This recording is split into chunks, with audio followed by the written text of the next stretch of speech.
Estoy haciendo un llamado a todos los chilenos agradecidos de la liberación de Chile del comunismo en 1973 para que vayan a manifestarse en favor de todos los héroes de 1973 en adelante que lucharon contra los comunistas y sus guerrillas y que ahora están sufriendo una prisión injusta, sometidos a penas ilegales, víctimas de la prevaricación de los jueces, a los cuales se les aplican legislaciones que no existían en 1973 o se les inventan ficciones jurídicas que son ilegales, y en virtud de eso hay más de 200 exuniformados de 80, 90 años cumpliendo penas sin derechos carcelarios y sufriendo toda clase de discriminaciones ilegales y atentado contra su derecho humano a un debido proceso y a una condena justa y a los mismos derechos carcelarios de todos los presos. Esto se va a manifestar el 16 de marzo a las 6 de la tarde frente a la Escuela Militar para exponer nuestro dolor por el trato que han sufrido y demandar que sean sometidos en adelante a un procedimiento humano y que reciban la libertad que merecen, y para dar testimonio del agradecimiento que todos los chilenos les tenemos por habernos librado del comunismo.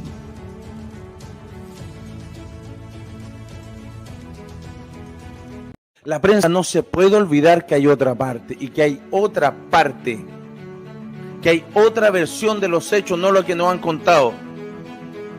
Y nosotros, señora, señor, por más que la prensa nos trate de ultraderechista, de nazi, de asesino, lo que usted quiera nos puede decir la prensa, que usted y yo sabemos perfectamente bien que no es así.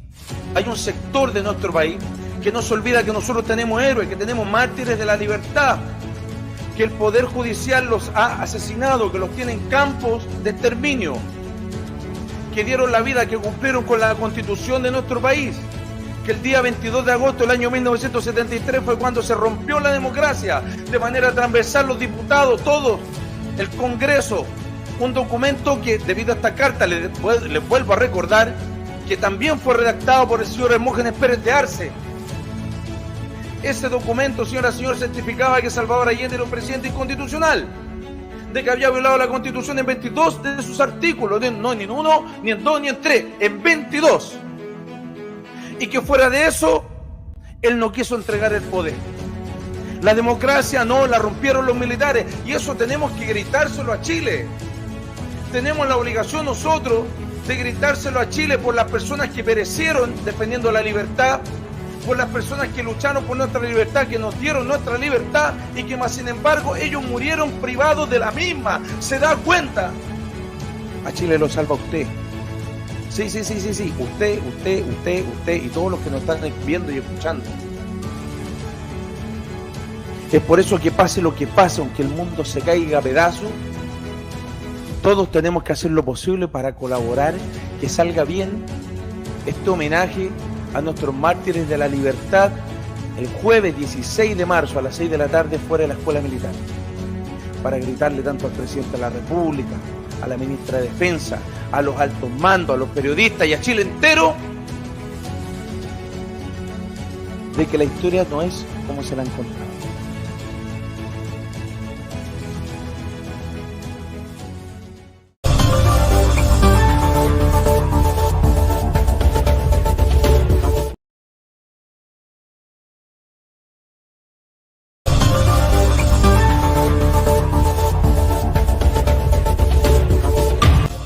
Es que no era cuento cuando lo dijimos hace años atrás. Esto es ciudadano contra político. Tenemos que hacer lo imposible para seguir despertando a nuestra ciudadanía. A ver, tenemos el equipo listo, micrófono listo, edición, la gente en el estudio.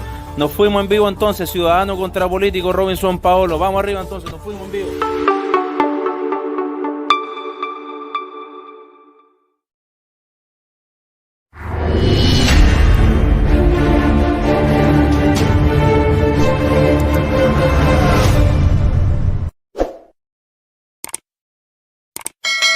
@ciudadano contra político.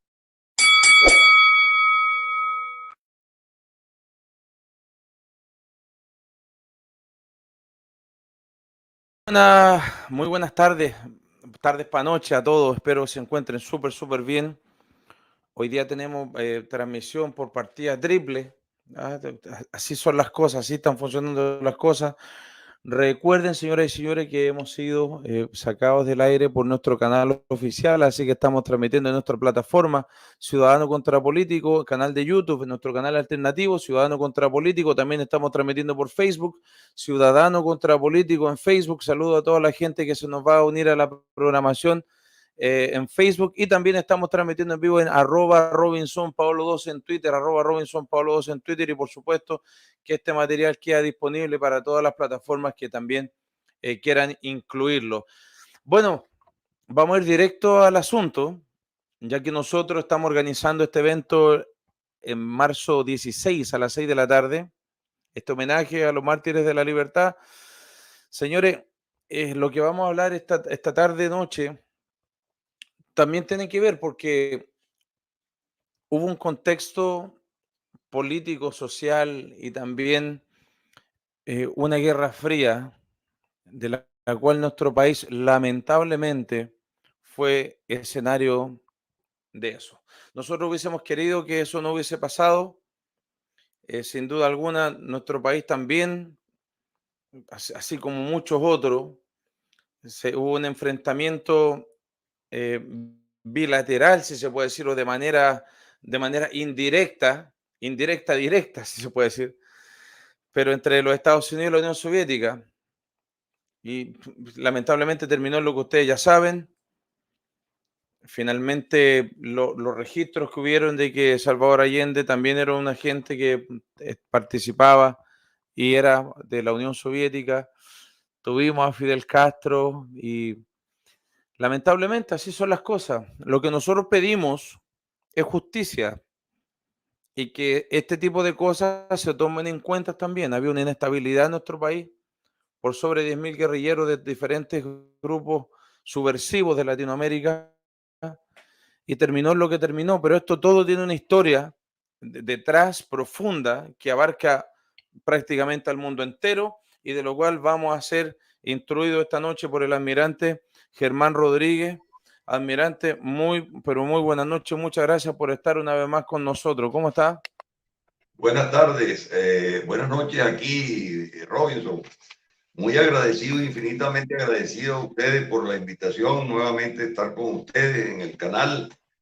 Y bueno, dispuesto a conversar con ustedes sobre este importantísimo hecho sociopolítico que mantuvo en vilo a la humanidad desde el final de la Segunda Guerra Mundial en 1945, un cierto tiempo posterior a esa finalización de la guerra y la destrucción o caída de la Unión Soviética en el año 1991. Eso se llamó la Guerra Fría, es decir, una confrontación sin enfrentamiento bélico entre las dos grandes superpotencias que surgieron como resultado del fracaso del nazismo en su intento de controlar a Europa y al mundo, y el triunfo de los aliados en la Unión Soviética contra las tropas y las fuerzas militares del nazismo y de Hitler. A partir del año 1948 o 40, final del 48, principio del 49, las fuerzas que resultaron vencedoras en la Segunda Guerra Mundial se dividieron Alemania. Se dividieron Alemania en Alemania Occidental y Alemania Oriental.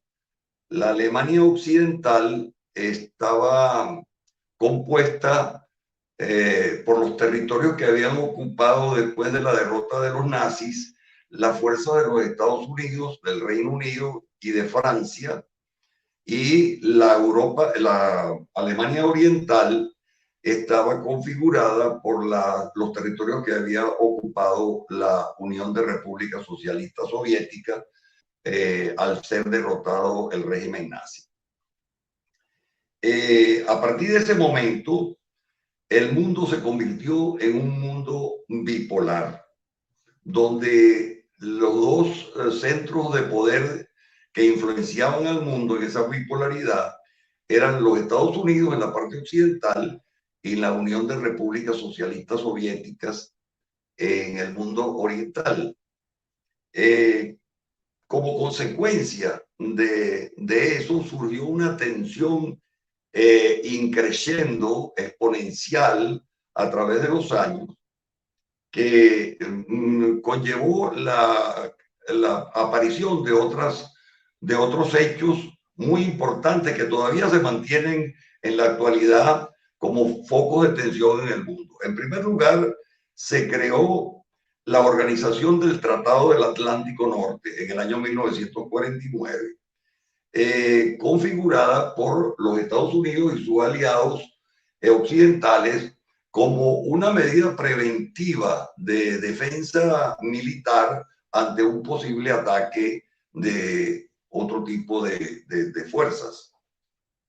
También en el año 49 ocurrió el enfrentamiento entre las fuerzas del Ejército Rojo de Mao Zedong y del Kuomintang, que estaban apoyadas una y otra por los Estados Unidos y por la Unión Soviética.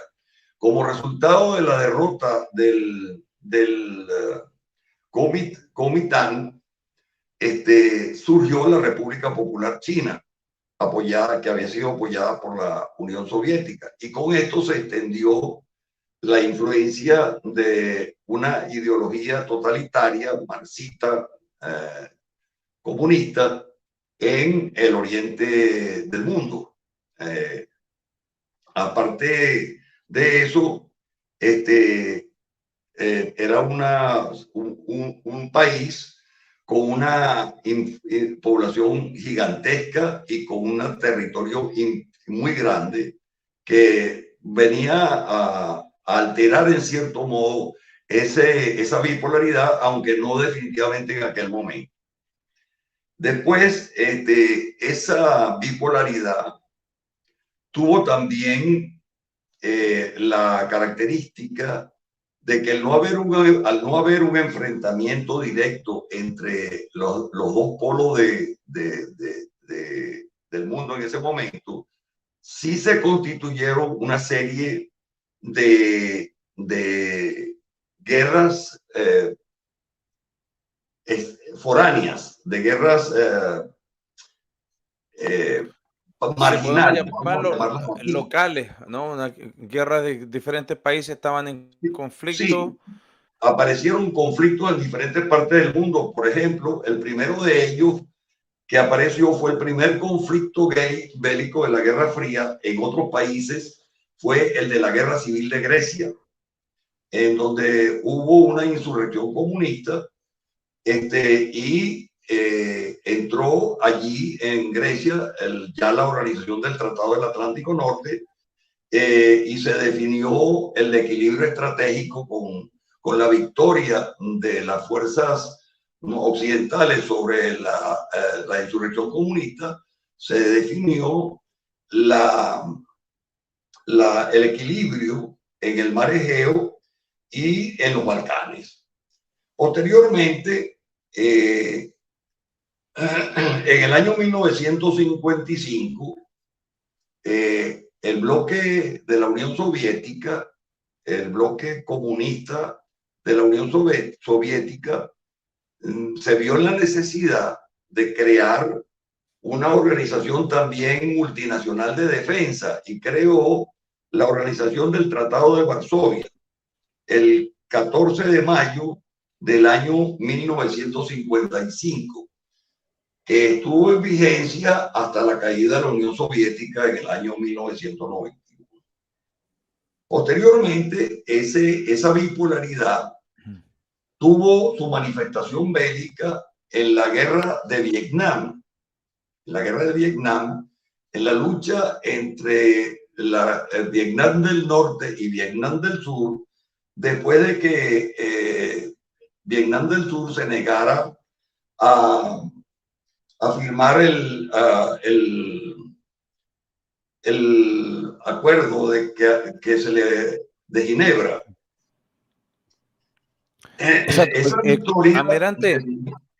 Almirante, antes de eso, me gustaría preguntarle solamente el hecho de 1950 a 1953, que también es parecido a lo que ocurrió en Vietnam, más o menos, con Corea del Norte y Corea del Sur. ¿Ahí también tuvo que ver la Guerra Fría, Almirante? Sí, la guerra de Corea es una consecuencia también de la Guerra Fría. Pero yo me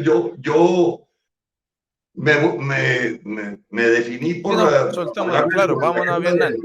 De Vietnam, debido a que efectivamente allí la derrota de Vietnam del Sur y de los Estados Unidos en una guerra contra Vietnam del Norte, el Vietcong, y el apoyo de la Unión Soviética, fue realmente la primera gran derrota de Occidente en esa bipolaridad.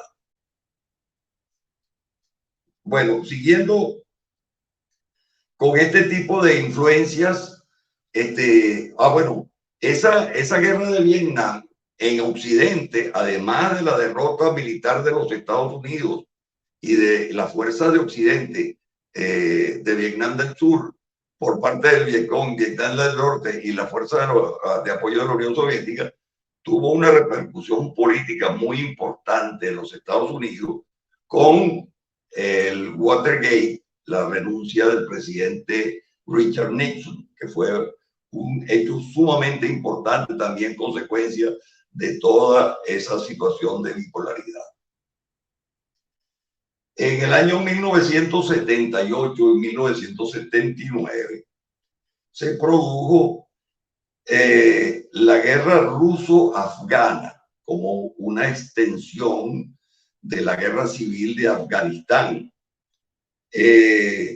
Allí intervino también la Guerra Fría con la Operación Ciclón de los Estados Unidos, el suministro de armas y de financiamiento a los mujahidines, que eran los rebeldes, y por eso el Consejo de la Revolución le solicitó a la Unión Soviética su apoyo de intervención.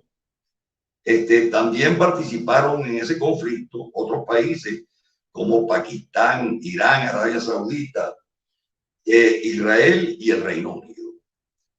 En 1989, 10 años después del inicio de la guerra, la Unión Soviética se retiró del conflicto y después del acuerdo de Ginebra entre Pakistán y la República Democrática de Afganistán, se implantó el Estado Islámico allí.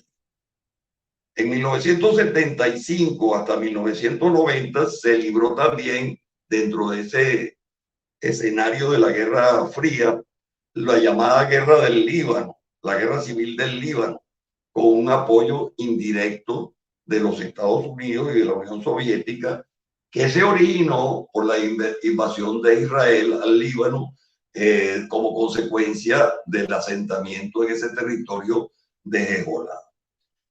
Entre 1975 y el año 2002, el gobierno de de Cuba, el gobierno de Cuba, el SWAPO y el MPLA libraron una guerra en Angola contra UNITA, el Frente Nacionalista, y Sudáfrica y Zaire, que también tuvo el apoyo directo e indirecto, primero indirecto y después directamente de los Estados Unidos y de la Unión Soviética, hasta que la Unión Soviética desapareció. Y después también hubo el enfrentamiento entre 1965, primero en 1965 y después en 1971 en la guerra de India y Pakistán asociada a la guerra de liberación de Bangladesh. Como podemos ver, el efecto bélico de la Guerra Fría se extendió al mundo entero. Afortunadamente para Chile, por ejemplo, porque el título de esta charla yo lo había señalado como la Guerra Fría y sus consecuencias en Latinoamérica y particularmente en Chile y Venezuela. Afortunadamente para Chile no hubo un involucramiento directo en actividades bélicas, pero sí en su injerencia política dentro de la sociedad chilena. Comenzó prácticamente en el año 1947. En el año 1947, cuando se produjo en el gobierno el alineamiento del Partido Comunista con las políticas impulsadas por la Unión del Partido Comunista Chileno, con las políticas impulsadas desde la Unión Soviética, y que creó un creciente anticomunismo de amplios sectores de la sociedad chilena, que llegó a la fundación de la Acción Chilena Anticomunista, el ACHA, y a la persecución de los militantes de los partidos del Partido Comunista, en lo que se llamó entonces por la izquierda chilena la ley maldita. Esto produjo una escisión de la izquierda chilena y a la vez también produjo una atomización de los partidos políticos en Chile, ¿no? Y trajo como consecuencia la inmediata necesidad en los Estados Unidos de intervenir también dentro de Chile como consecuencia de haber declarado todo el territorio de Latinoamérica como un área de influencia y de interés para su seguridad nacional.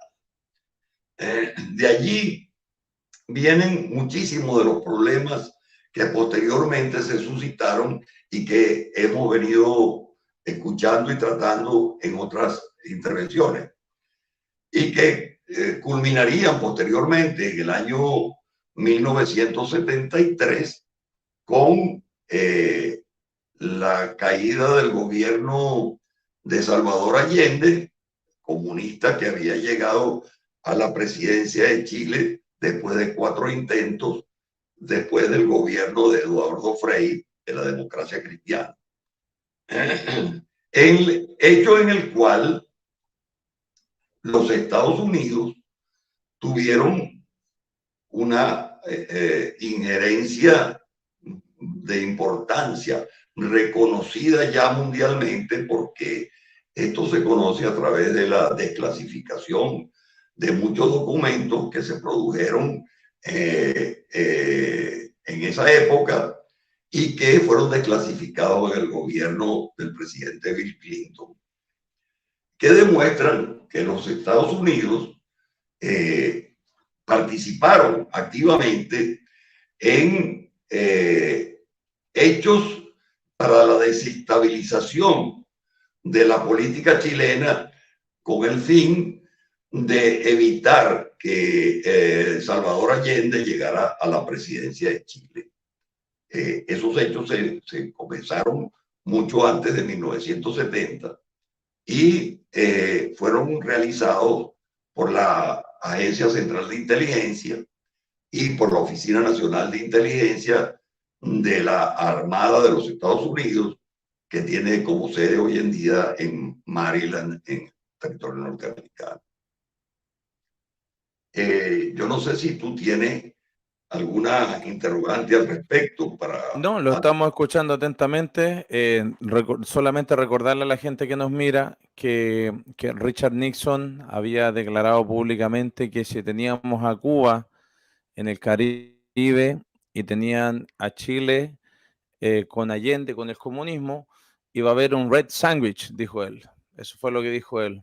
Y Eso es que correcto. lógicamente y que Eso había es correcto. que hacer lo imposible para impedirlo. Lo seguimos escuchando, Almirante.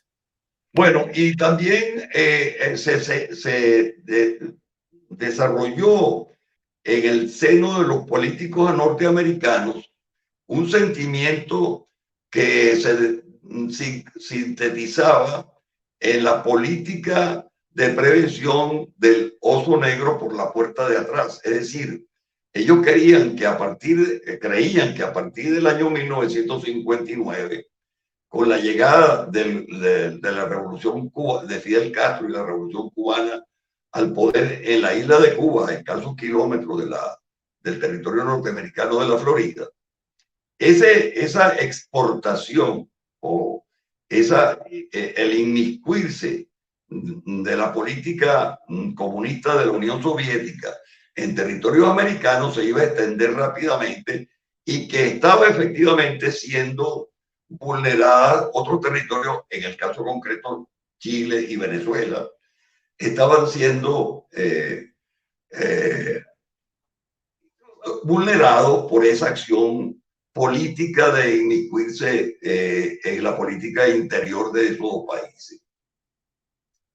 En el caso de Venezuela, la situación fue un poco distinta, porque en el caso de Chile no hubo guerra de guerrillas, porque el Partido Comunista Chileno era más bien proclive a continuar por la vía democrática y llegar al poder por la vía democrática, mientras que la fracción del MIR, de los radicales comunistas chilenos, sí estaban propiciando esa vía armada al estilo cubano, que era lo que los Estados Unidos y Nixon estaban diciendo, pues, que se convertiría en un sándwich de Cuba y Chile. Ahora, en el caso de Venezuela, la situación fue distinta, fue muy distinta, porque a partir del año 1961, casi inmediatamente después, no tantos años después como en Chile, sino inmediatamente después, en el año 1961, la actividad guerrillera, no, ni siquiera 61, en el mismo 60, la actividad guerrillera comenzó a ser ejecutada por el castrocomunismo en territorio venezolano. Y eso obligó al gobierno democrático que se había iniciado como consecuencia de la caída de la dictadura militar de Marcos Pérez Jiménez en 1958 a una transformación de su política interna y a una transformación de las Fuerzas Armadas de Venezuela para adecuarlas a la lucha antiguerrillera. Y comenzó un proceso muy largo de lucha militar propiciada por las fuerzas catrocomunistas y los partidos comunistas y radicales de izquierda de Venezuela contra el gobierno democrático que se había instalado en Venezuela. Eso, afortunadamente, no prosperó por dos razones. Primero, porque el campesinado y la población venezolana eran en aquel momento, en su gran mayoría, simpatizantes del partido de gobierno llamado Acción Democrática, un partido socialdemócrata que se había instaurado en el poder con un pacto de gobernabilidad ejecutado por ese partido, el Partido Social Cristiano COPEI y el Partido de la Unión Republicana Democrática. Todos partidos con tendencia centro-izquierda. El Partido Socialdemócrata, el Partido Social Cristiano COPEI, también socialista, pero cristiano, y el Partido de Unión Republicana Democrática de centro-izquierda.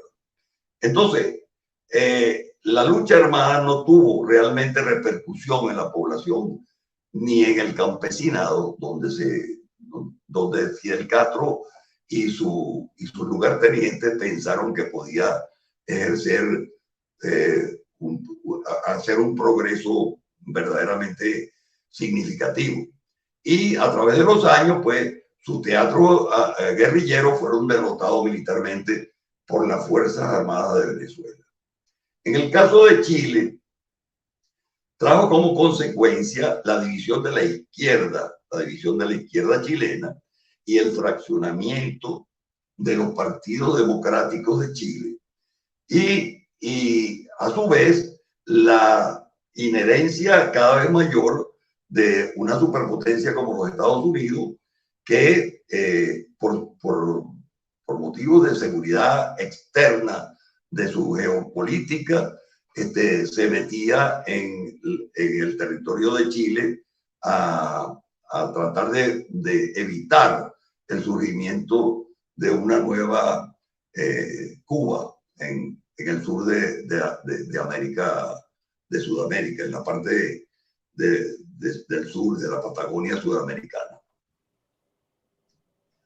Yo creo que todavía en América Latina existen movimientos que no han superado esa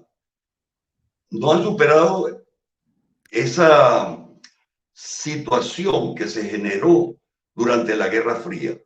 Todavía existe un gran fraccionamiento de los movimientos políticos democráticos latinoamericanos, y en el caso concreto de Chile y de Venezuela, pues en el caso de Venezuela porque la llegada al poder del teniente coronel Hugo Chávez Frías en el año 1998, él había intentado llegar al poder a través de un golpe de Estado en 1992, pero fracasó en el intento.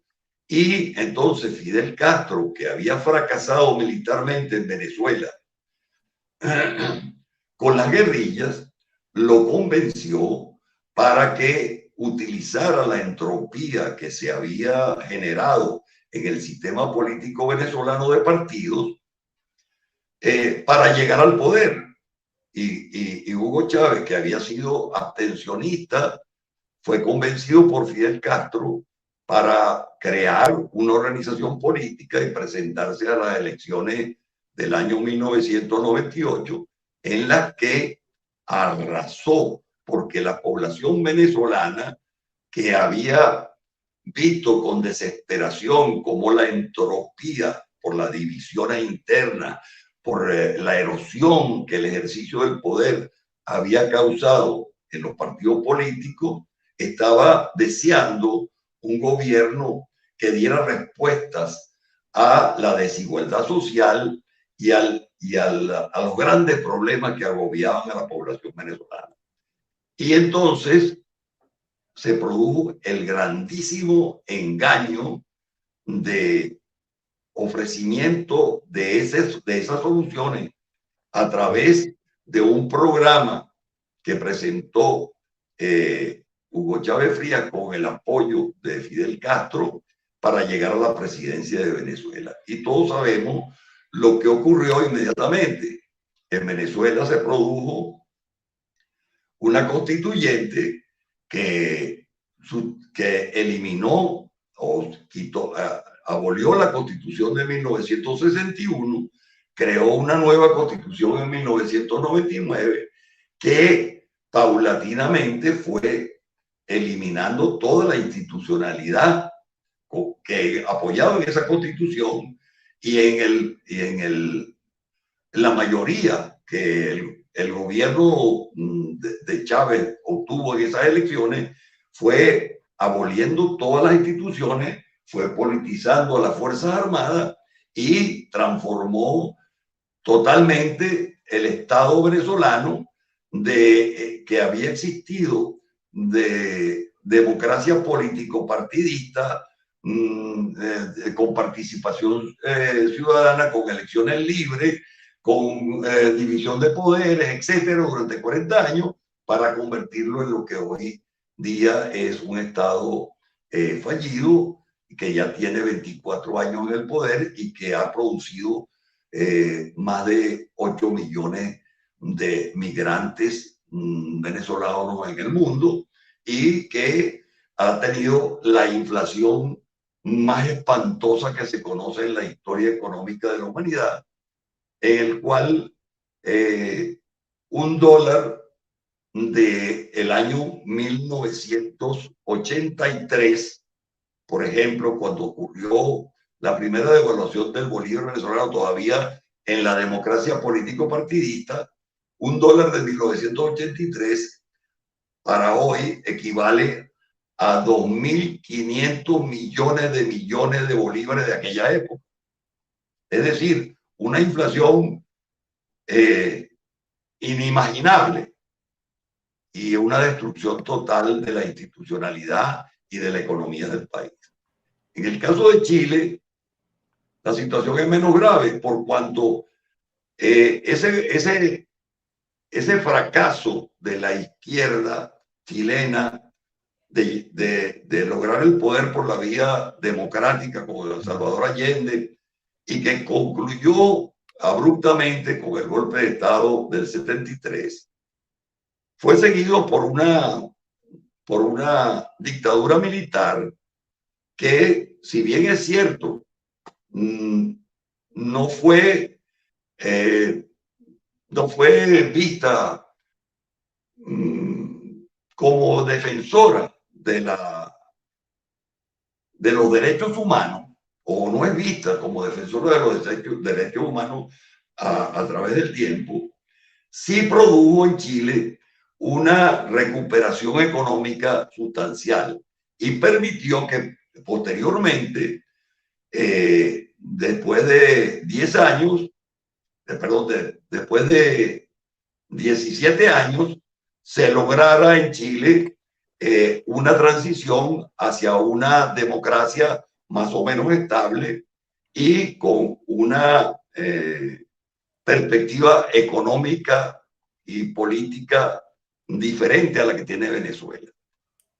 Hoy en día, Chile se encuentra nuevamente a las puertas de una convulsión interna debido a lo que ocurrió a partir del año 2019, y que con la llegada al poder del presidente Boric y de su partido de alianza de la izquierda, pues ensombrecen un poco el panorama, o por lo menos crean interrogantes sobre el futuro panorama de Chile. Bueno, en líneas generales, eso es lo que yo quería plantear, o sea, como un hecho surgido después de la Segunda Guerra Mundial, que generó la bipolaridad y la hegemonía de dos superpotencias, tuvo consecuencias tremendas en todo el globo terrestre, y particularmente nos interesó en Latinoamérica por la participación de una punta de lanza de uno de esos dos bloques, como la Unión Soviética en Cuba, y por la intervención directa del otro bloque, de los Estados Unidos, en tratar de mantener al resto de Latinoamérica como un área de influencia para su seguridad geoestratégica. Es impresionante, almirante, de que este intervalo de tiempo, que fueron más o menos 42 años, por ahí, un poco más de 40 años, en los cuales el mundo entero estuvo en esa disyuntiva, el mundo entero. Empezamos también con las guerras, diferentes guerras en diferentes países, tanta muerte que ha habido. Almirante, para nosotros como continente, especialmente nosotros en Sudamérica, países como Chile o Venezuela, ¿era inevitable que estos países entraran en nosotros y también fuéramos escenario? Bueno, Pudiesen haber, a mi pregunta va más que todo apuntando a que hubiesen podido los gobiernos de esas épocas haber impedido que eso pasara. yo creo que difícilmente se hubiese podido impedir, difícilmente, porque realmente cuando existen centros de poder tan importantes o polos de poder tan importantes como eso, pues simple y llanamente el resto de los países o el resto de los estados tienen que alinearse de alguna u otra forma en relación a uno de sus centros de poder. No pueden permanecer neutrales o no influenciados por esos centros de poder. Y a medida de que, lo importante es que a medida de que eso ocurrió políticamente hablando, o sea, que los centros de poder se establecieron como polos, también se desarrolló en Occidente una economía industrial cada vez más avanzada y un avance de la tecnología cada vez mayor, que fue condicionando a los países que no habían logrado esos niveles de industrialización y de tecnología a alinearse con esos centros de poder. ¿Me explico? Claro que sí. Y eso se traslada a la época, a esta época, porque, Almirante, estamos nosotros en un momento en que, claro, de forma distinta, pero está pasando lo mismo ahora. ¿Usted considera que en estos momentos estamos literalmente en otra guerra fría, nada más que simplemente uno de los actores se conserva, que es Estados Unidos, y el otro se puede repartir entre China, que ya están haciendo ellos sus propias alianzas, y literalmente parece que el mundo otra vez va a tener que decidir con quién hace alianza?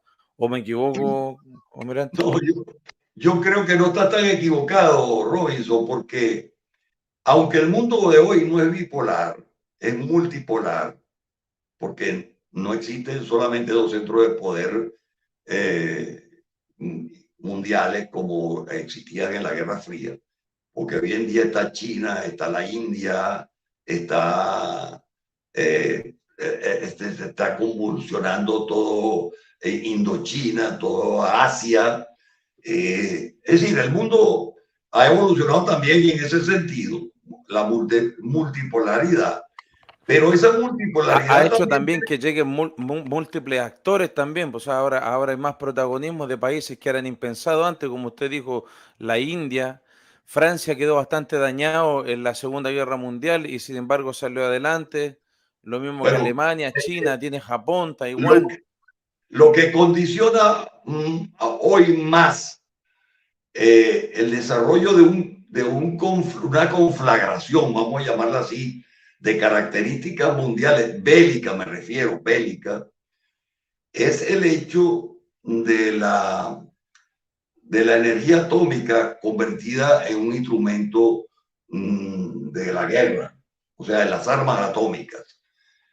Porque ante la disyuntiva de una conflagración nuclear atómica, la humanidad, ¿qué alternativa tiene? O la desaparición total o la negociación hasta consecuencias que no se podrían pensar nunca en un mundo anterior, porque lo que está en juego es la permanencia o la existencia de la humanidad.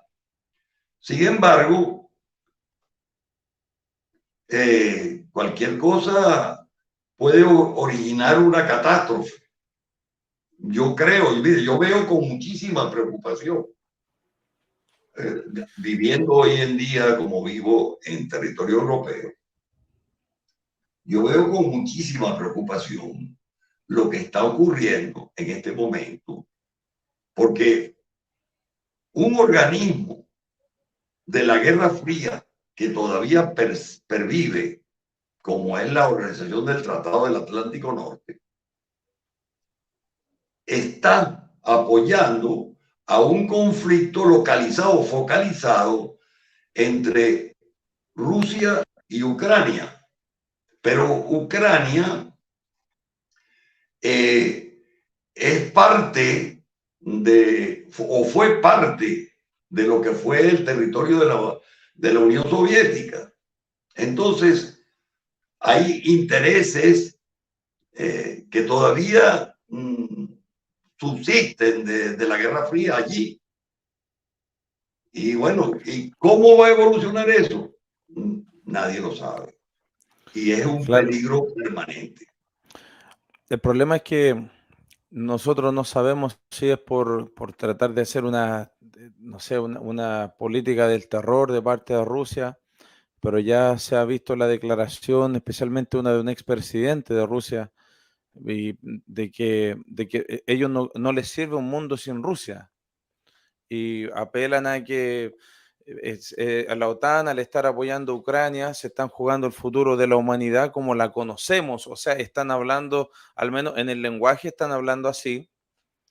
Y lo malo es, yo creo, almirante, y usted me puede decir, que nosotros estamos enfrentándonos con gente, o sea, nosotros, la humanidad como tal, estamos prácticamente en las manos de personas que su percepción con respecto a la vida es totalmente distinta. O sea, nosotros no podemos compararnos que un chino tenga la misma percepción de la vida que nosotros. O sea, los chinos, cuando Mao Zedong hizo el salto hacia el frente, murieron 60 millones de personas y ellos no se les arrugó nada en su cara. Stanley también, si lo ponemos a ver, 35 millones, campos de concentración. En el pasado, Ucrania también tuvo, con la Unión Soviética, murieron un par de millones de personas a través del hambre. O sea, estamos hablando de personas, el mismo Vladimir Putin. El Holodomor. Exactamente. El mismo Vladimir Putin, quien está literalmente sacrificando a su gente, mandando a morir a soldados, sabiendo que no tienen las condiciones, la preparación ni el armamento.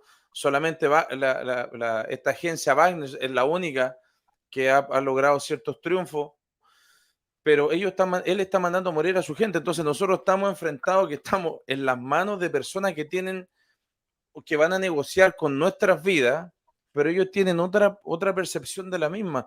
Eso yo lo que encuentro sumamente peligroso. ¿Usted, almirante, cree que en estos momentos ciertamente las situaciones ya han cambiado? O sea, no es lo mismo que los 60, los 70, pero ¿qué probabilidades ve que esto termine, como usted lo dijo, en unas negociaciones increíbles? Porque ¿cómo pueden negociar los países cuando ambos tienen, o cuando varios países tienen armamento nuclear? ¿Cómo pueden negociar así? Mira, yo creo que lo único que pone cierto coto, que pone cierto freno a esa situación de conflagración total, es la certeza de que una guerra nuclear acabará la humanidad como la conocemos. Afortunadamente para ustedes en Chile, el paraguas nuclear de una posterior a una conflagración mundial con todas las ojivas nucleares que posee Oriente y Occidente, que se las lanzarían uno a otro, a las latitudes australes en las que ustedes se encuentran, tendrían las consecuencias menos graves, por llamarlo así.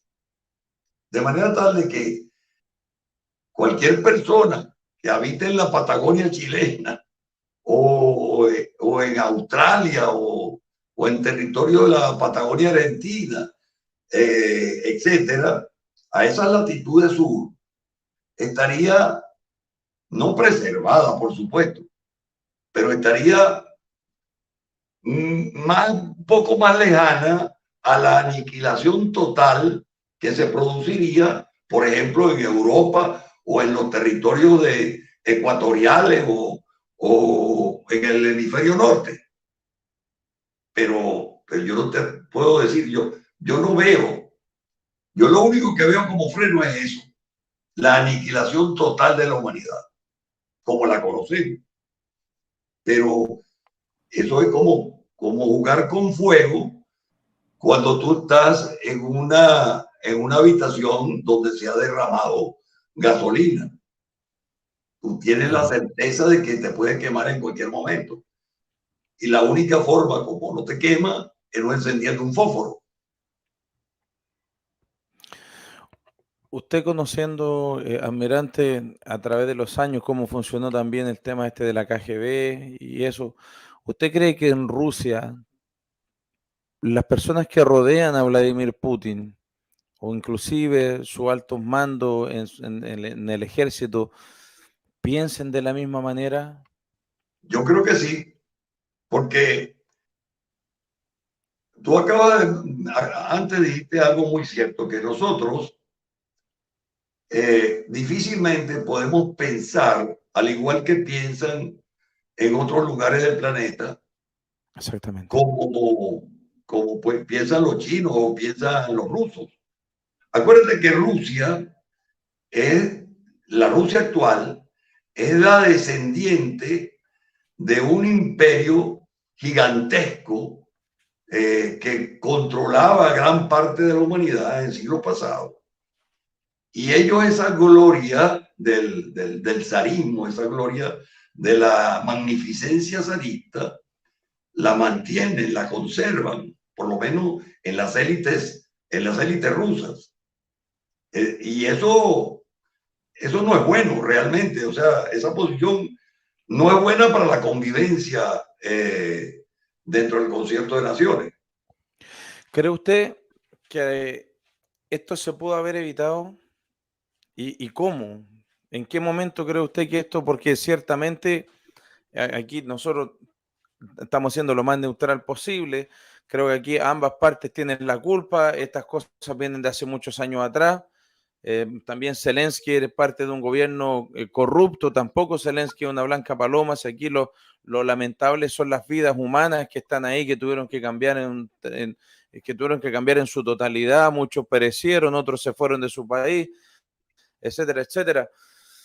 Pero también tenemos que poner en el otro lado de la balanza que Vladimir Putin tiene sus pretensiones expansionistas que son abiertamente conocidas y que aún así, sabiendo todo esto, la OTAN quiso estratégicamente compartir frontera con Rusia. Tienen una frontera de unos 1.600, 1.700 kilómetros de largo, que eso es una enormidad. Robinson, yo voy a referirme a un hecho que ya hemos tratado aquí en tu canal, y es a la situación que vivió el mundo en el año 1962 con la crisis de los misiles en Cuba, cuando la Unión Soviética de Nikita Khrushchev, a petición de Fidel Castro, instaló unas bases de lanzamiento de misiles estratégicos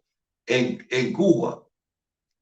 Y el presidente Kennedy le dijo, o el presidente Kennedy inmediatamente reaccionó estableciendo un bloqueo naval a Cuba y exigiéndole a Khrushchev la eliminación de esos misiles por ser una amenaza directa al territorio, a la seguridad de los Estados Unidos, porque se encontraban a tan solo 80 millas náuticas del Cayo Hueso en la Florida. Khrushchev reaccionó diciéndole a Kennedy que tenía que quitar los misiles estratégicos que había instalado en Turquía. Y tenía además que prometerle que no invadiría a la isla de Cuba, como había intentado con el la invasión de los exiliados cubanos de Bahía Cochino. Ahí prevaleció la sensatez para evitar una conflagración nuclear. Estuvimos a muy poco de una conflagración mundial en el año 62. Prevaleció la sensatez. Yo no sé, porque eso depende del liderazgo del momento. Claro. Tú has hecho una descripción breve, pero muy acertada sobre Putin. Yo no sé si Putin tendría la misma sensatez que tuvo Khrushchev. Y yo no sé si George Biden tendrá la misma sensatez que la tuvo John Fitzgerald Kennedy. Entonces, oye, no te sabría yo decir si eso se podría haber evitado. Lo que sí te puedo decir es que para llegar a este momento han ocurrido cosas que no debieron ocurrir. Por ejemplo, ya habiendo tenido aquel antecedente del año 62, resulta incomprensible que los estados de la OTAN o la Organización del Tratado del Atlántico Norte, los estados que forman parte de la alianza militar, pretendan instalar una amenaza nuclear en la frontera de Rusia. Hoy actualmente. Eso es inconcebible, porque eso significa que tú estás desconociendo la influencia geoestratégica de esa otra potencia. Entonces, eso se podía haber evitado, porque si tú apoyas militarmente a una nación, es distinto si le apoyas geoestratégicamente y permites la instalación de amenazas nucleares en esa nación. Entonces, eso se podía haber evitado. Claro. Ahora, dígame. Esa es mi visión. Claro, lo que sucede es que a mí me toca ser un poquito amigo del diablo, pero efectivamente usted tiene toda la razón y yo, de hecho hay acuerdos que se firmaron y todo eso, pero también hay otra cosa, que por el otro lado, Putin ha hecho de su gobierno autócrata o de todo su periodo, eh, ha tenido y ha implantado una política expansionista que también es peligroso por el otro lado. Entonces ya Claro, esta guerra con Ucrania, bueno, en el mundo se viene hablando del 2014, después de lo que pasó en Crimea, que esto iba a ocurrir, o sea, era cosa de tiempo y claro, pero efectivamente, dime una cosa, sí, si dígame. tú fueras un ciudadano ruso, tú verías normal que una potencia como los Estados Unidos, a través, no ocupando militarmente, pero sí a través de asociaciones estratégicas como la Asociación Estratégica Militar de la OTAN, instalara amenazas directas a la geopolítica de Rusia. Yo creo que no, ¿verdad? Claro, ninguno, sí, ese es el problema, que aquí hay de ambas partes, aquí la situación está totalmente trancada, pero aquí Además, nosotros, además, recuérdate que en el caso de Ucrania específicamente, los orígenes de esas sociedades ucraniana y rusa son el mismo, son el mismo. claro, ahora también Históricamente, históricamente recordemos hay una que, unión sí, importantísima. recordemos que aún, o sea, estamos totalmente de acuerdo. Sí, por eso yo aquí yo invito a mis compatriotas muchas veces a no tomar parte en este tipo de cosas, porque aquí hay una historia en conjunto, hay una percepción de la vida distinta como nosotros la tenemos, ellos han tenido otras realidades en su pasado, es una cosa bien, pero también hay un hecho de que Ucrania es un país soberano. Y Claro, aquí también en la intervención de Rusia, que entra en otro tratado, es complicado. O sea, aquí toda esta situación es sumamente compleja, pero nosotros no hemos olvidado, almirante, de otro de los actores que está participando de esto y que ya está activamente comenzando a participar y que no se sabe realmente qué es lo que va a hacer al final, que es China. exacto. Y China realmente llegó ahora con 12 puntos que ellos quieren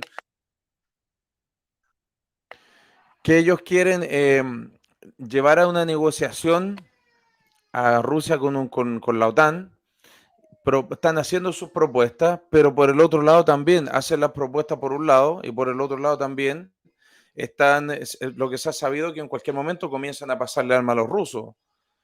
Y, y, Bueno, y así, yo, yo no sé realmente, bueno, no creo, eso no está muy claro todavía. No está muy claro que China tenga la intención de inmiscuirse con el envío de ayuda militar a Rusia. No está muy claro ¿usted todavía. cree que China no está en condiciones para hacer eso? O No, sea, sí que tengo China, claro, condiciones. Sí, es sí, sí, grande, pero, sí pero, está en puede, condiciones. pero le tiene miedo a las consecuencias que pueda tener, más que todo en materia económica Es que y en materia de tecnología. El gobierno de China se ha convertido en un polo de de esa multipolaridad, no por la vía de la amenaza militar, sino por la vía de la economía. Siendo un mercado autárquico con la cantidad de gente que tiene, China se convenció de que no podía tener una economía centralizada. Sí podía tener un gobierno centralizado, autocrático, pero con una economía eh, bastante de libre comercio. Entonces, el modelo chino no es igual al de la antigua Unión Soviética, ni es igual al de la antigua China comunista. Entonces, yo creo que China, antes de involucrarse en un conflicto que puede hacer desaparecer a la humanidad, se lo tiene que pensar muy bien. Eso es lo que yo creo. Ahora, imagínate tú, yo no, nadie tiene la certeza de qué es lo que va a ocurrir. Claro, y ahora llegamos al punto que yo creo que nos interesa a todos, ¿verdad? Y es qué rol cumple en estos momentos qué pasa con Latinoamérica, porque en los tiempos de la Guerra Fría, acordémonos bien que, bueno, a través de la Unión Soviética, Cuba trató de penetrar en varios países, creó guerrillas que hasta el sol de hoy existen, como en el caso en Colombia, en Perú, y la verdad es de que sí, países como Venezuela, como Chile, fuimos escenario de esa guerra también, de esa guerra fría, parte de esa guerra fría. Ahora nosotros, ¿qué nos toca? Porque también tenemos a una China que prácticamente se está apoderando del comercio peruano, con puertos que pronto habrá un puerto eh, en el Perú. Están tratando de tener otro puerto en Ushuaia, en la zona austral de Argentina, que de hecho Argentina estamos viendo qué tal reacciona. China también tiene en el desierto de Neuquén una supuesta base espacial, que no se sabe realmente si es espacial, si es de espía, porque no se sabe, pero ciertamente tiene una base y los argentinos hicieron este acuerdo de manera bastante espuria, especialmente la presidenta Cristina Kirchner. Fue bastante loco el acuerdo que hicieron, hay cosas que no se sabieron mucho. En fin, al cabo, China está en Argentina, Y igual en que Venezuela Rusia. también. China está también en Venezuela, igual que Rusia, igual que Irán, y así sucesivamente nuestros países se están literalmente dejando nuevamente colonizar por estas potencias. Y la pregunta Mira, aquí que le hago, almirante, es ¿en qué lugar vamos nosotros? ¿Qué yo creo que pintamos nosotros en todo esto? lamentablemente Latinoamérica en general, este, va a tener un periodo todavía de mucha dependencia y de mucho retraso con respecto a los centros de poder del mundo, porque en los centros de poder del mundo, tanto en China como en la India, como en Rusia, como en Estados Unidos, los países de grande desarrollo tecnológico e industrial, eh, la brecha con los países que no tienen esos niveles de desarrollo tecnológico es cada vez mayor. ¿Por qué? Por razones de que el avance de la tecnología es exponencial y el avance de la ciencia y de la tecnología en Latinoamérica todavía no alcanza los niveles de los años 70 u 80 en los Estados Unidos o como existía en los Estados Unidos. Entonces yo creo que la brecha se abre cada día más entre Latinoamérica y esos centros de poder mundial. Lamentablemente es así.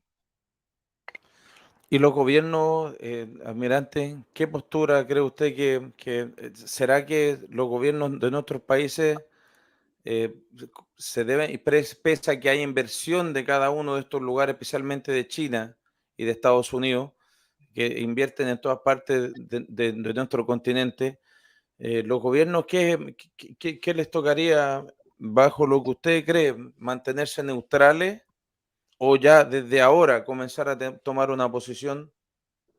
Los gobiernos, yo creo que los gobiernos tendrían que tomar posición de nacionalismo, es decir, el bien para su población, independientemente de dónde viene la ayuda del centro poder desde el punto de vista tecnológico o industrial o financiero. Porque sí, lo importante para un gobierno es la satisfacción de su población. Eso está involucrado en el concepto básico de Estado, Robinson, porque de ahí la gran diferenciación entre Estado y gobierno. El Estado tiene que tener finalidades permanentes. Un Estado es un sistema administrativo y político con una población y una región en la que está sentada esa población. Y esos son fines permanentes o que tienen objetivos permanentes. Y en cambio los gobiernos son coyunturales para administrar las acciones necesarias para que ese Estado se mantenga en el tiempo. Entonces el Estado, el gobierno tiene que buscar la vía más práctica, diría yo, más pragmáticas para darle soluciones a sus propios habitantes, a su propia población. Eso es como yo lo veo. O sea, Claro, lo que sucede es que en Latinoamérica, y hablo en general entre todos los países, porque en nuestro país últimamente ha ocurrido también, nosotros habían políticas de Estado, y siempre lo hablamos en estos programas, que todos los países deben mantener ciertas políticas de Estado que sean un beneficio para la población, proyectos a largo plazo, 20, 30 años, lógicamente que van a pasar varios gobiernos, pero que los continúen siendo, si son un bien para la ciudadanía, que los continúen. Lamentablemente nosotros no hemos topado en Latinoamérica que un gobierno llega y demuele todo lo que hizo el gobierno pasado y esa es la después gran otro. desgracia, esa es la gran desgracia de Latinoamérica. Aquí Exactamente. en Europa, independientemente de si el gobierno es de derecha o de izquierda o de centro o de centro izquierda o como tú lo quieras llamar, existen objetivos para el Estado que son fundamentales. Y esos objetivos del Estado tienen que cumplirse independientemente de la coyuntura gubernamental que se esté viviendo. En Latinoamérica no tenemos ese enfoque. Y esa es una gran desventaja, almirante. Bueno, eso es lo que nos mantiene en atraso con respecto al mundo industrializado y tecnológico de avanzada. Y que lamentablemente también al estar de esa forma, aunque estos conflictos sean tan pero tan lejos, como dijo Jimena Sosa, una persona de las que están comentando aquí, al mundo estar tan globalizado en estos momentos nos afecta igual. No sé qué es lo que habrá pasado, pero Rusia tenía todavía detenidos en los puertos 140 barcos con trigo, avena, cereal, grano. Cada barco trae 40, entre 35.000 y 40.000 toneladas. El África prácticamente depende de eso. Y, y lógicamente a nosotros también, siendo que en un momento fuimos el granero de Sudamérica, ahora resulta que también parte de esa mercancía o de ese producto, también si nos llega a Chile, también nos produce problemas. A nivel geopolítico también hay muchas cosas que se pueden afectar como país, porque lógicamente tememos nosotros, Almirante, de que nuestro presidente actual tome posición en lo que está pasando. Ya de hecho él dijo que iba a enviar a unos marinos para desactivar las minas que tiene Rusia en el Mar Negro, qué sé yo. Ahora, el problema es de que nosotros no queremos que eso ocurra, porque nosotros realmente, tal cual como lo hizo usted, queremos, de verdad que necesitamos mejorar nuestras instituciones, robustecer la tecnología nuestra fuerza de armada y de orden, protegernos, y porque realmente eso es lo que nos toca, protegernos, eso es lo que debería pasar, mejorar nuestro país, pero al mismo tiempo también eso es a través de las instituciones, y las Mira, instituciones a yo, nivel latinoamericano están muy débiles. ¿Sí, Almirante? yo siempre pongo como, siempre que surge esta conversación sobre qué hacer, qué debe hacer un gobierno para que el Estado se fortalezca, o los gobiernos, sucesivos gobiernos de un Estado, para que el Estado se fortalezca. Yo pongo como ejemplo al Estado de Israel. El Estado de Israel es un pequeñísimo Estado en el corazón de una zona geopolíticamente convulsionada que se instaló por decisión de alguien extraño a esa región, pero que se mantiene porque es la única alternativa para el pueblo judío de conservar un estado, de asentarse en un territorio. Entonces, sus objetivos de estado, sus objetivos permanentes son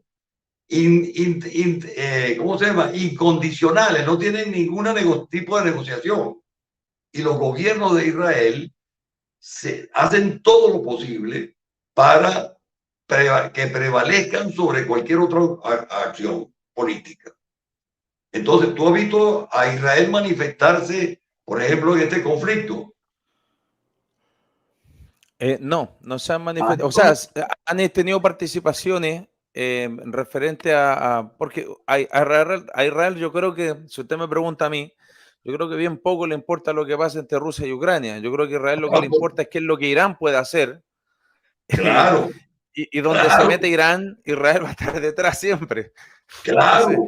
Eso es, por eso es que te digo, los gobiernos, tú me preguntabas antes, ¿qué deben hacer nuestros gobiernos? Los gobiernos deben hacer prevalecer los objetivos de sus estados sobre exacto. cualquier otra acción geopolítica o situación geopolítica. Para Creo, esos gobiernos, almirante, ¿eh? perdón que lo interrumpa, pero antes que se me vaya, porque se lo quise preguntar de antes y se me olvidó y ahora me acordé de nuevo. Lo reconozco. ¿Cree usted que tal vez pueda ser, debido a usted me nombra a Israel, por ejemplo? Israel es un pueblo, casi 5.800 años de existencia, han prevalecido un montón de situaciones a través de la historia. Tenemos nosotros, por ejemplo, la realidad rusa, ucraniana, china. ¿Cree usted que nosotros, por nuestra idiosincrasia, es que nosotros realmente no estamos preparados para este tipo de cosas? Latinoamérica no está preparada, estamos vulnerables, estamos débiles, lamentablemente, debido a que No, las no, cosas no se hacen bien por nuestra idiosincrasia. no, de ninguna manera. Yo creo que, bueno, acuérdate, en el caso de Latinoamérica, o sea, Iberoamérica, vamos a llamarlo así, es decir, los pueblos americanos que resultaron del proceso de coloniaje y de culturización de Iberoamérica, perdón, de la península ibérica, fundamentalmente de España y parte de Brasil, de Portugal. Tuvieron 400 años de coloniaje y ya llevan más de 200 años de república, de republicanismo. O sea, no, estamos hablando de 6 siglos, no estamos hablando de 2 días, ¿no? No creo que nosotros seamos, al igual que una república sudafricana, una república africana que tiene muy pocos años de constituida como nación, como Estado. No, nosotros tenemos unas bases fundamentales para tener otra conducta, una conducta distinta, donde prevalezcan los objetivos del Estado. Yo no creo que somos tan... Esperemos que, en vista y considerando lo que está pasando en el mundo, nuestros países, ya no hablo solamente a nivel chileno, nuestros países estén a la altura para lo que viene y a su vez también Bueno, que los países... lo que pasa, Robinson, es que, mira,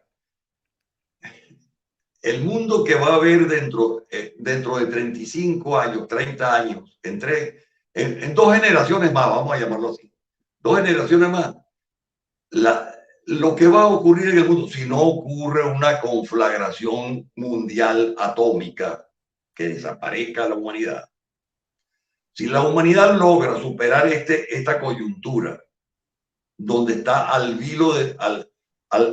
borde de su destrucción, si logra superarla, lo que va a existir dentro de 2 generaciones, yo ni siquiera me lo puedo imaginar.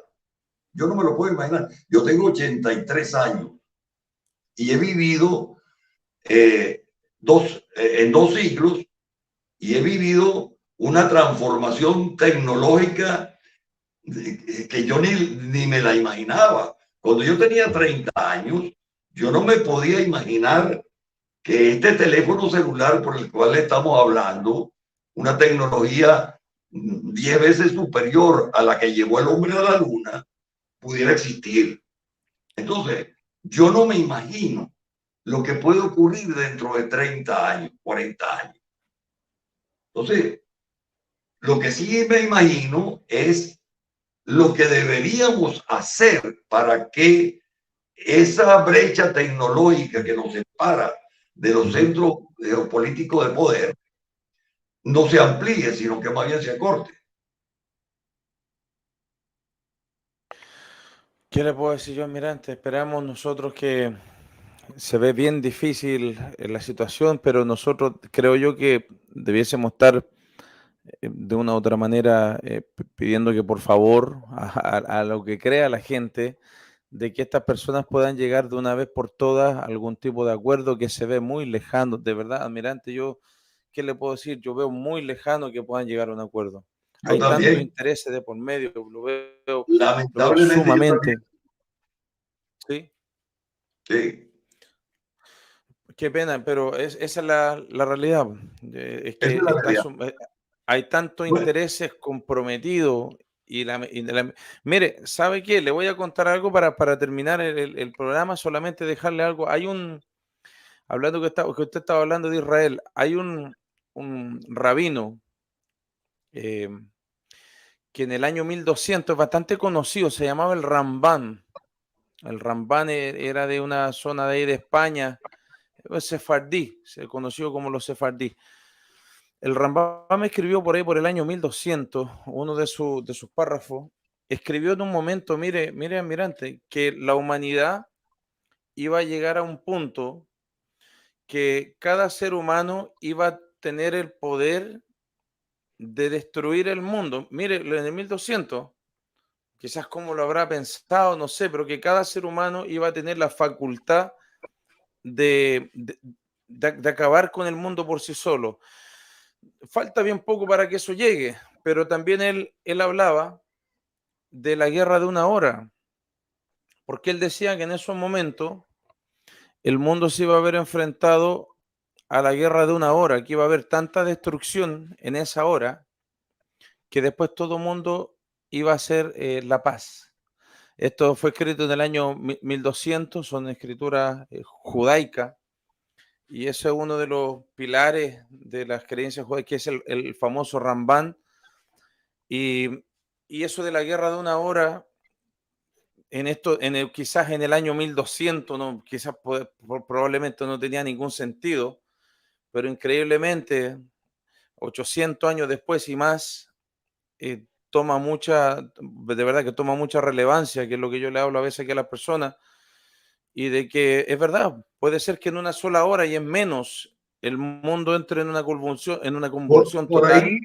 Por ahí en internet hay algunas simulaciones de lo que sería una conflagración nuclear, y lo que ocurriría en 12, 24, 48, 72 horas después del inicio del primer lanzamiento de la primera ojiva. Y después la simulación de lo que ocurriría durante 1, 2 y 5 años después del lanzamiento de la primera ojiva. Y verdaderamente, cuando uno ve esas simulaciones, uno dice, bueno, es que estamos realmente al borde de la extinción. Exactamente. Almirante, muchas gracias por haber estado con nosotros. Dios mediante pueda estar con nosotros la próxima semana. Gracias por compartir con nosotros su conocimiento y, por supuesto, la visión que también usted tiene, porque usted también ha estado en esos lugares que ahora mismo están en conflicto. Le mando un abrazo muy grande a la distancia.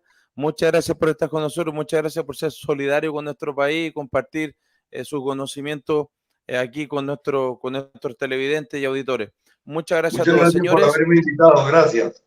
Gracias a ustedes, Almirante. Señores, nos vemos en un rato, porque tenemos a Carolina Gárate dentro de un ratito, así que lo esperamos luego. Esta fue una edición más de Ciudadano Contra Político. Nos vemos luego. Chau, chau, chau. Damas y caballeros, se han dirigido para todos ustedes la señorita Aritu, Nenu Ranks, Narayan MC, Ludo, Nolu Style, un servidor Robinson Paolo. Nosotros somos los del rechazo, los que por el bien de nuestro país, la seguridad y el futuro de nuestros niños, hemos decidido nadar contra la corriente y afrontar las consecuencias cualquiera que éstas sean. Desde nuestra tribuna como artistas declaramos que más puede el amor a nuestra bandera que cualquier organización terrorista latinoamericana dirigida por Cuba, Venezuela, Foro de Sao Paulo y el Grupo de Puebla. Organizaciones las cuales han venido a intervenir en nuestra seguridad, a aterrorizar a nuestro pueblo y a darle un futuro incierto a nuestros hijos. Desde aquí les decimos que no se los vamos a permitir. Señor presidente, más puede el miedo que sienten nuestros niños en la noche por el sonido de las balas que el miedo que le tiene usted a todas estas organizaciones de izquierda que dicen defender los derechos humanos. ¿Sabe por qué? Porque mi gente también tiene derechos humanos. En memoria al señor Juan Barrios y a todos los inocentes y a cada uno de los que perdieron sus trabajos por los ataques terroristas.